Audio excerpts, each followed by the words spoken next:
करते हैं प्रधानमंत्री नरेंद्र मोदी के संबोधन की तरफ। कल फाइनल पैनल में थे, उनके लिए भी उनके भाषण को ट्वीट करूंगा ताकि देश को पता चले कि संसद के परिषद में, इस परिसर में हमारा भावी भारत कैसे आकार ले रहा है। तो मेरे लिए ये बहुत गर्व की बात होगी कि मैं आज आपके भाषण को ट्वीट करूंगा।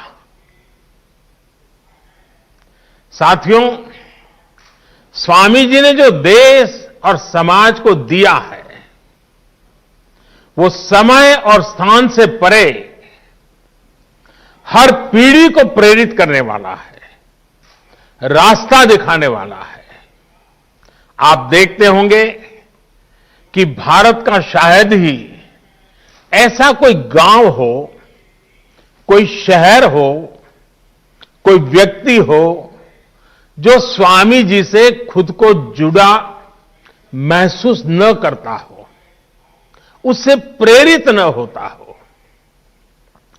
स्वामी जी की प्रेरणा ने आजादी की लड़ाई को भी नई ऊर्जा दी थी।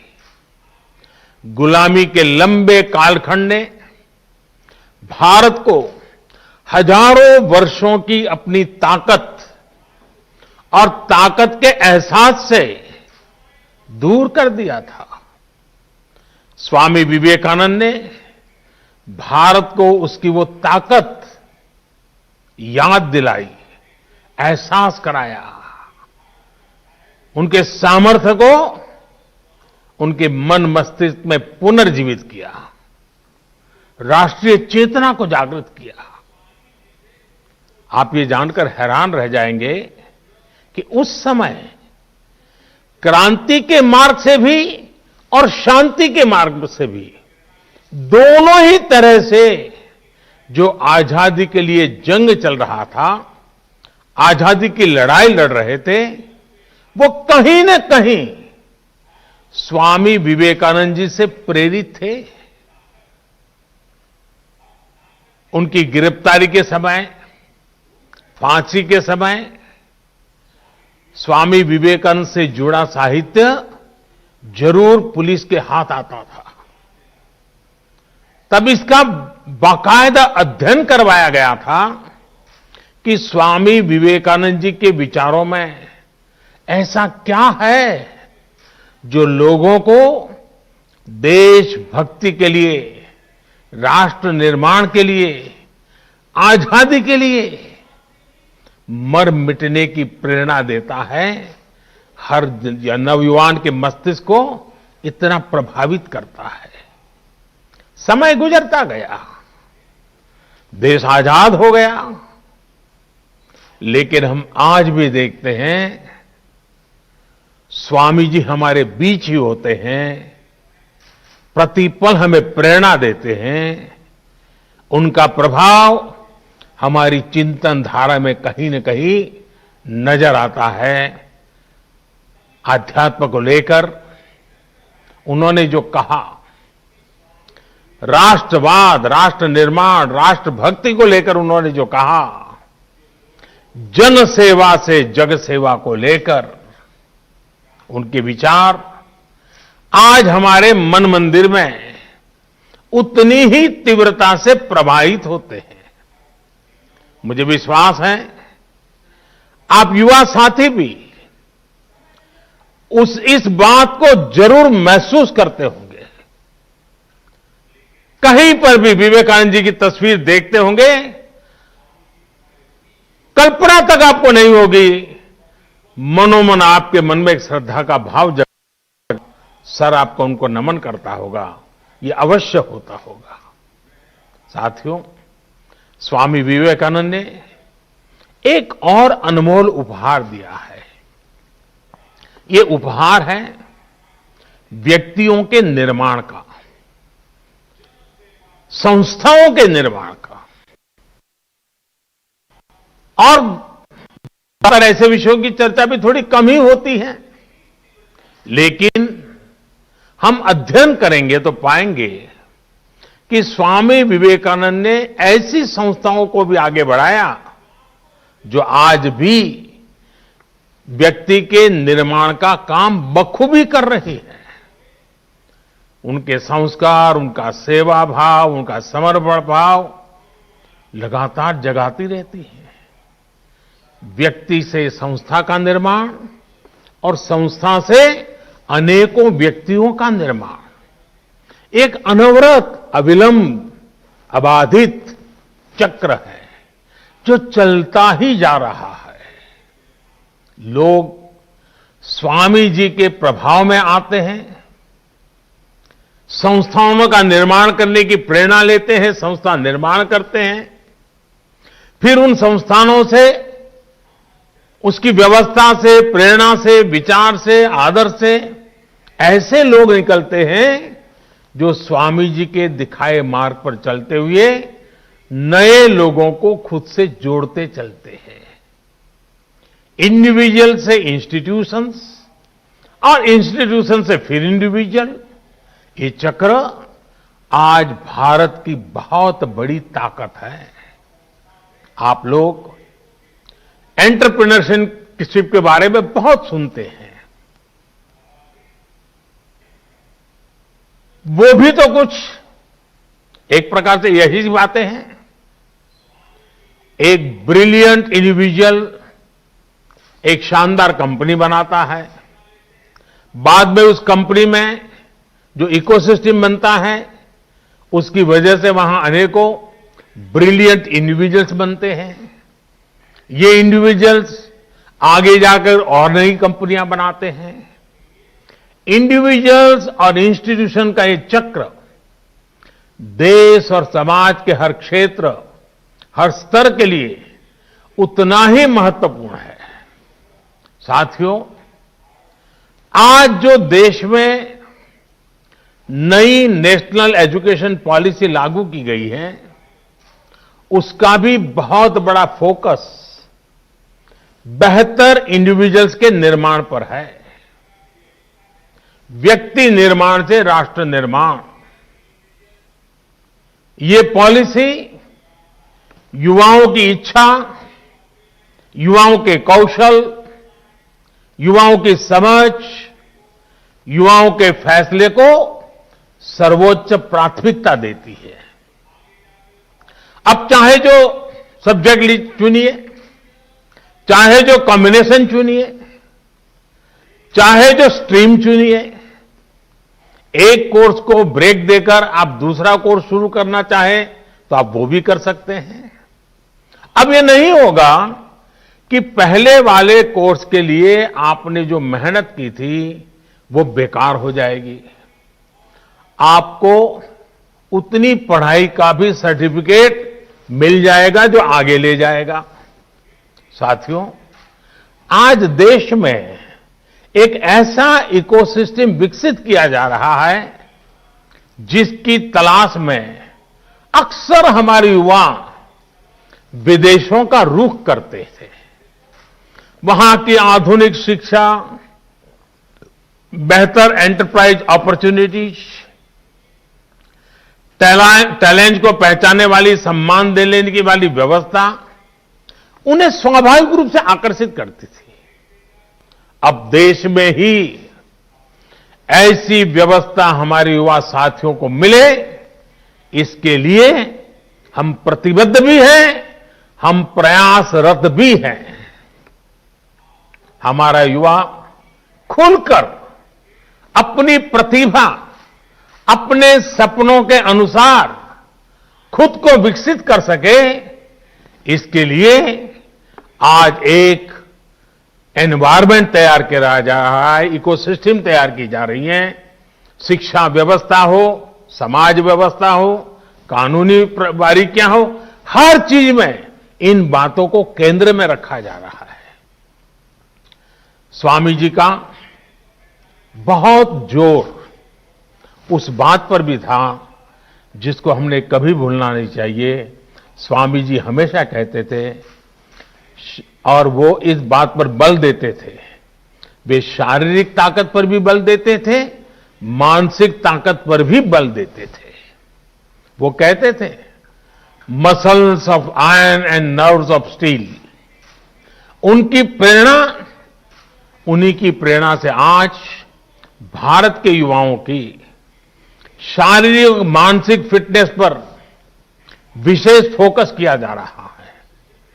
फिट इंडिया मूवमेंट हो, योग के प्रति जागरूकता हो, या फिर स्पोर्ट्स से जुड़े आधुनिक इंफ्रास्ट्रक्चर का निर्माण, ये युवाओं को मानसिक और शारीरिक रूप से सुदृढ़ कर रहे हैं।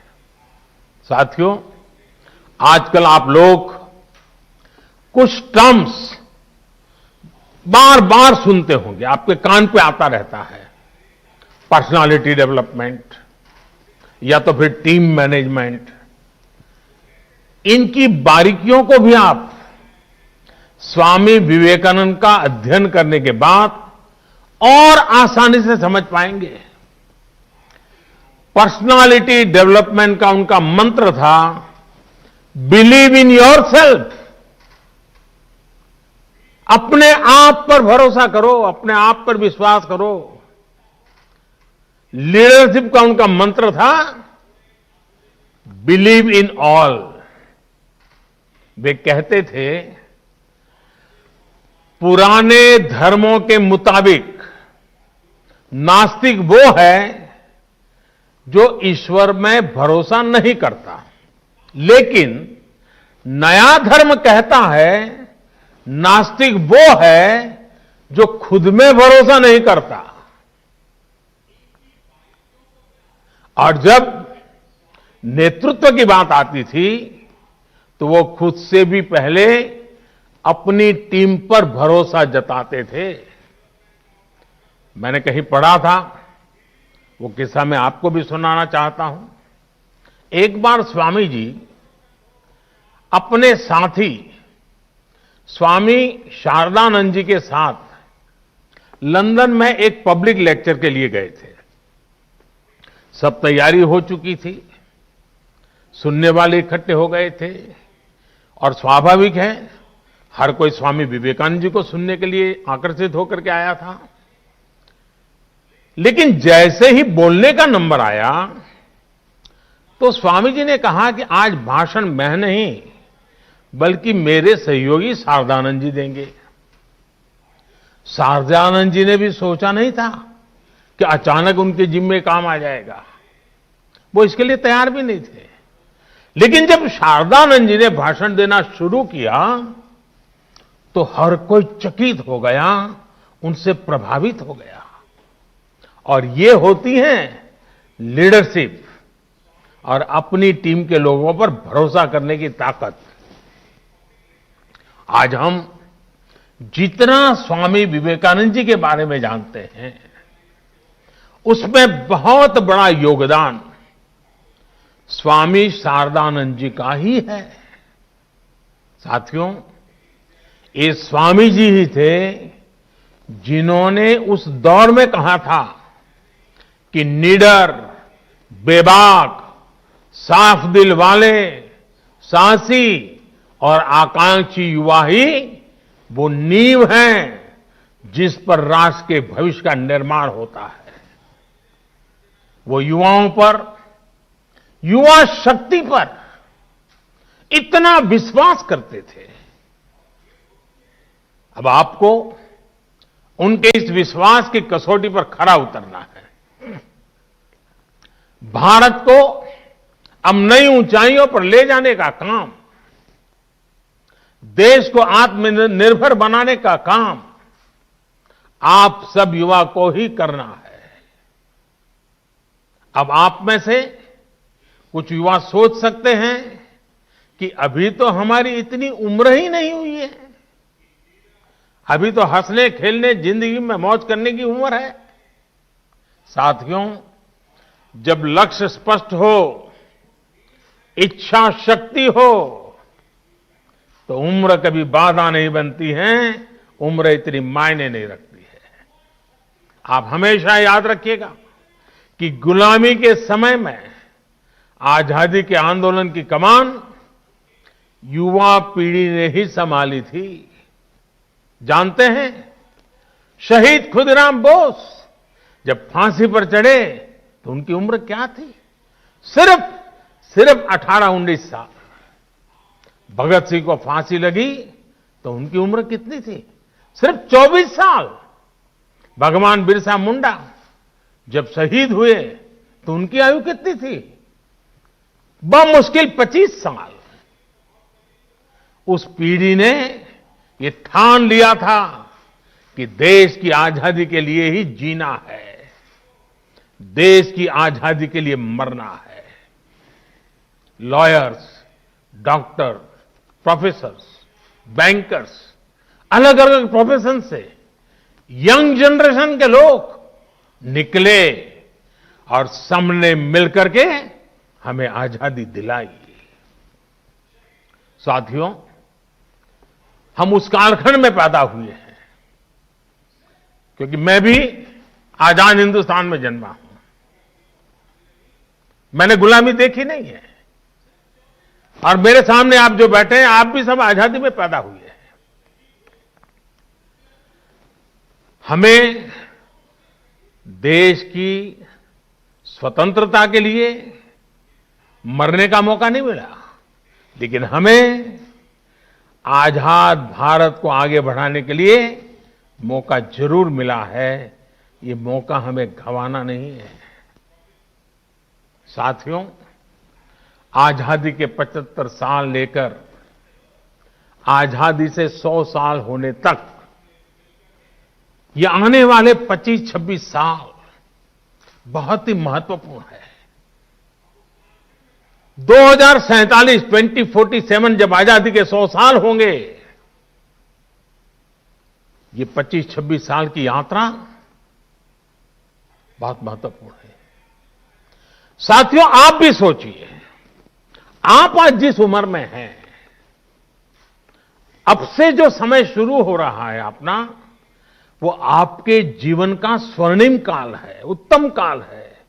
और वही कालखंड भारत को भी आजादी के 100 साल की तरफ ले जा रहा है। मतलब आपके विकास की ऊंचाइयां, आजादी के 100 साल की सिद्धियां, दोनों कदम से कदम मिलाकर के चल रही है। मतलब आपकी जिंदगी के आने वाले 25-26 साल, देश के आने वाले 25-26 साल के बीच बहुत बड़ा तालमेल है, बहुत बड़ी अहमियत है। अपने जीवन में इन वर्षों में सर्वोच्च प्राथमिकता देश को दीजिए, देश की सेवा को दीजिए। विवेकानंद जी कहते थे कि ये सदी भारत की है। इस सदी को, भारत की सदी, हमारी युवा पीढ़ी को ही बनाना है।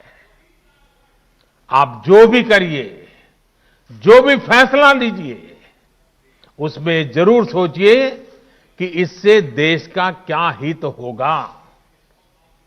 साथियों, स्वामी विवेकानंद जी कहते थे कि हमारे युवाओं को आगे आकर राष्ट्र का भाग्य विधाता बनना चाहिए। इसलिए ये आपकी जिम्मेदारी है कि भारत के भविष्य का नेतृत्व करें। और आपकी ये जिम्मेदारी देश की राजनीति को लेकर के भी है, क्योंकि राजनीति, पॉलिटिक्स देश में सार्थक बदलाव लाने का एक सशक्त माध्यम है। हर क्षेत्र की तरह पॉलिटिक्स को भी युवाओं की बहुत ज्यादा जरूरत है। नई सोच, नई ऊर्जा, नए सपने, नया उमंग, देश की राजनीति को इसकी बहुत जरूरत है। साथियों, पहले देश में यह धारणा बन गई थी कि अगर कोई युवक राजनीति की तरफ रुख करता था तो घर वाले कहते थे कि अब बच्चा बिगड़ रहा है, क्योंकि राजनीति का मतलब ही बन गया था झगड़ा, फसाद, लूट, खसोट, भ्रष्टाचार, न जाने क्या क्या लेबल लग गए थे। लोग कहते थे कि सब कुछ बदल सकता है, लेकिन सियासत नहीं बदल सकती। लेकिन आज आप देखिए, आज देश की जनता, देश के नागरिक इतने जागरूक हुए हैं कि राजनीति में वो ईमानदार लोगों के साथ खड़े होते हैं, ईमानदार लोगों को मौका देते हैं। देश की सामान्य जनता ईमानदार, समर्पित, सेवाभावी राजनीति में आए हुए लोगों के साथ डट करके खड़ी रहती है। ऑनेस्टी और परफॉर्मेंस आज की राजनीति की पहली अनिवार्य शर्त होती जा रही है, और देश में जो जागरूकता आई है ना, उसने ये दबाव पैदा किया है। भ्रष्टाचार जिनकी लीगेसी थी, उनका भ्रष्टाचार ही आज उन पर बोझ बन गया है, और ये देश के सामान्य नागरिक की जागरूकता की ताकत है। वो लाख कोशिशों के बाद भी इससे उभर नहीं पा रहे हैं। देश अब ईमानदारों को प्यार दे रहा है, ईमानदारों को आशीर्वाद दे रहा है, ईमानदारों के साथ अपनी ताकत खड़ी कर देता है, अपना विश्वास दे रहा है। अब जनप्रतिनिधि भी ये समझने लगे हैं कि अगले चुनाव में जाना है तो सीवी स्ट्रांग होनी चाहिए, कामों का हिसाब पुख्ता होना चाहिए। लेकिन साथियों, कुछ बदलाव अभी भी बाकी है, और ये बदलाव देश के युवाओं को, आपको ही करने हैं। लोकतंत्र का एक सबसे बड़ा दुश्मन पनप रहा है, और वो है राजनीतिक वंशवाद। राजनीतिक वंशवाद देश के सामने ऐसी ही चुनौती है जिसे जड़ से उखाड़ना है। ये बात सही है कि अब केवल सरनेम के सहारे चुनाव जीतने वालों के दिन लदने लगे हैं, लेकिन राजनीति में वंशवाद का ये रोग अभी पूरी तरह समाप्त नहीं हुआ है। अभी भी ऐसे लोग हैं जिनका विचार, जिनका आचार, जिनका लक्ष्य सब कुछ अपने परिवार की राजनीति और राजनीति में अपने परिवार को बचाने का ही है। साथियों, ये राजनीतिक वंशवाद लोकतंत्र में एक नए रूप के तानाशाही के साथ ही देश पर अक्षमता का बोझ भी बढ़ा देता है।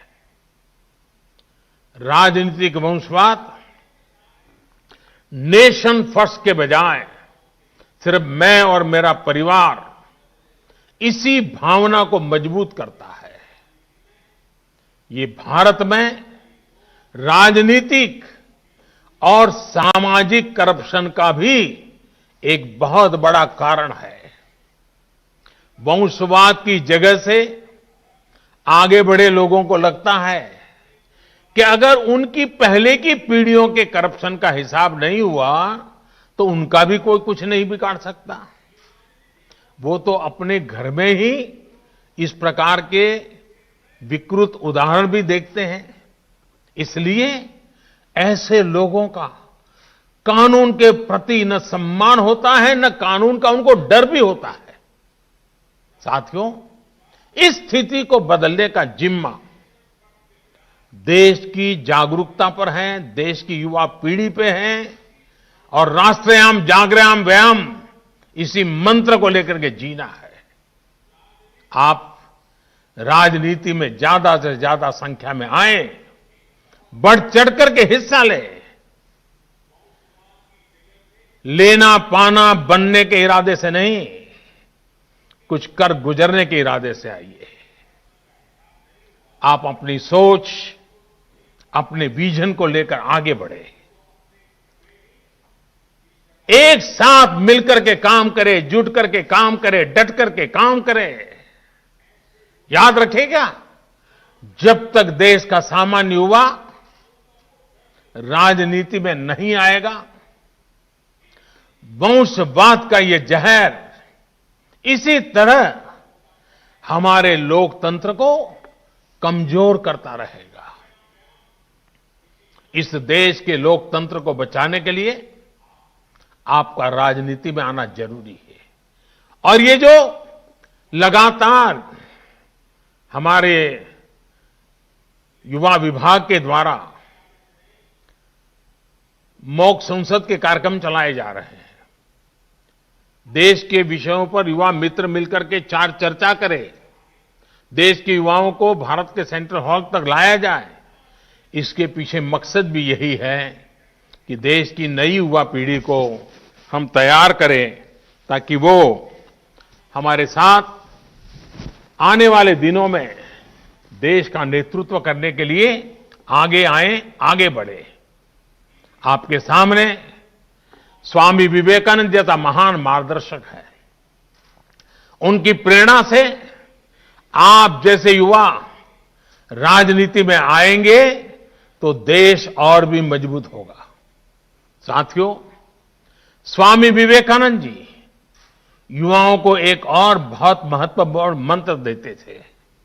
वो कहते थे, किसी आपदा या परेशानी से भी ज्यादा महत्वपूर्ण है उस आपदा से ली गई सीख।